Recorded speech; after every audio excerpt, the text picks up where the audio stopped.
Hey everyone, James here from TDP bringing you another Inbetweenisode. Today we got the big blue pot out doing some ripe, kind of just your standard ripe episode, and it's a cake I've been working through. I am almost finished with it. It is the Demon Ox cake from Yunnan Sourcing.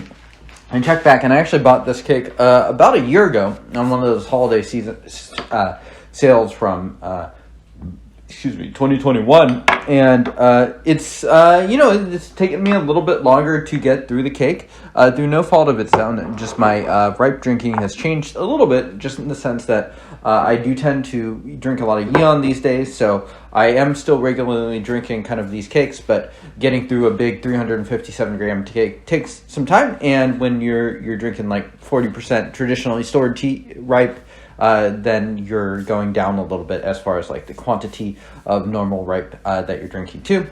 Still, for kind of like your more standard ripe Pu'erh, I am drinking a combination of Yunnan Sourcing brand, occasionally white tea, as well as Munghai Tea Factory. Those tend to be my go-tos, and I like all three quite a bit. So this is one that I believe I bought a cake of this and the bawang at the same time, 2021, both of them.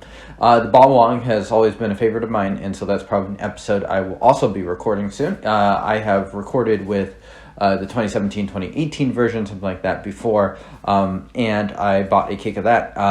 And so this one was just kind of a tag on to that order. I bought it from the US site, so kind of like that nice quick domestic shipping there.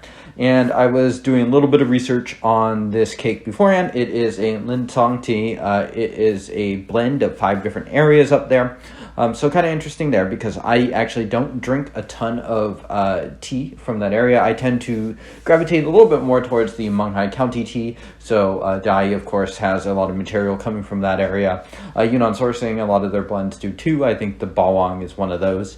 And the traditionally stored ripe, that's just kind of a different beast too. So it has just a kind of different, it's more different than kind of these other ripes are. So again, I have been drinking this tea since the morning. This is probably the 6th or 7th steep here. Doing about 9 grams in a 175 milliliter pot is what I think I found out about this one. So let's get going on this. Hit this with a little bit of hot water.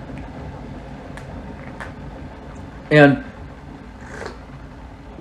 one thing that I definitely kind of immediately noticed with this is it's a little bit harder for me to place. And I think part of that is because this is a Linsong blend, and it is different. And I don't think it's different in a bad way, but there's something a little bit different about the body and the texture. I think there's a little bit of like slickness to it that you're not going to get as much of in kind of your Munghai County ripes.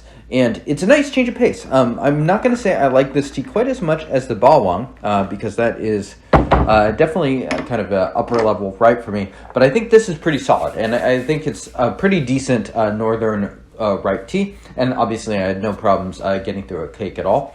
There is like a nice well-balancedness to the profile. I'd still say it's like a majority of woody.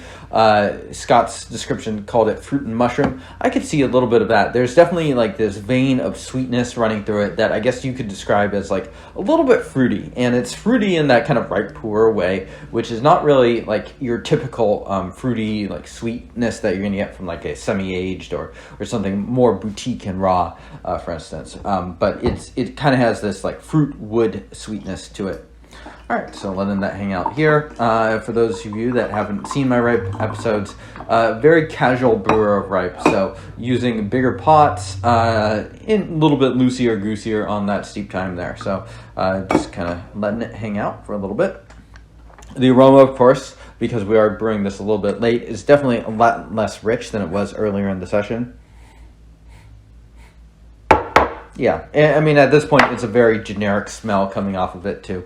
The ripe, I would say the aromas and stuff like that can be part of the appeal, but it tends to be a little bit less so than if you're drinking like an oolong or a white tea or something like that.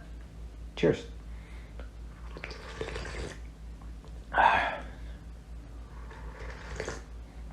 Yeah, maybe a little bit of vanilla. It still has like a pretty good body to it.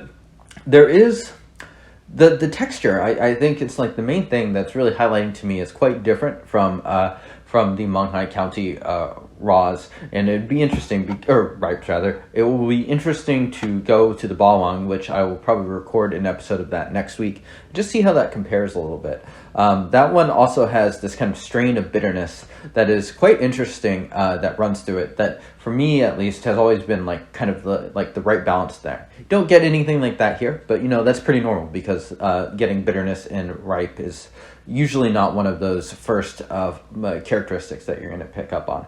It's got a nice warming ness to it as well, which is nice because it's about 20 degrees Fahrenheit outside, so quite cold.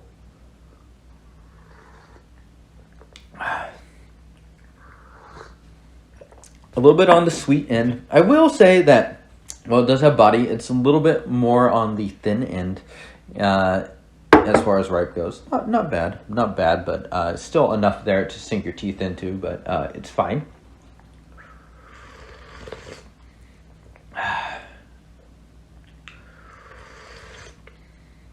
Yeah, I would say this really does have a nice woodsy sweetness to it.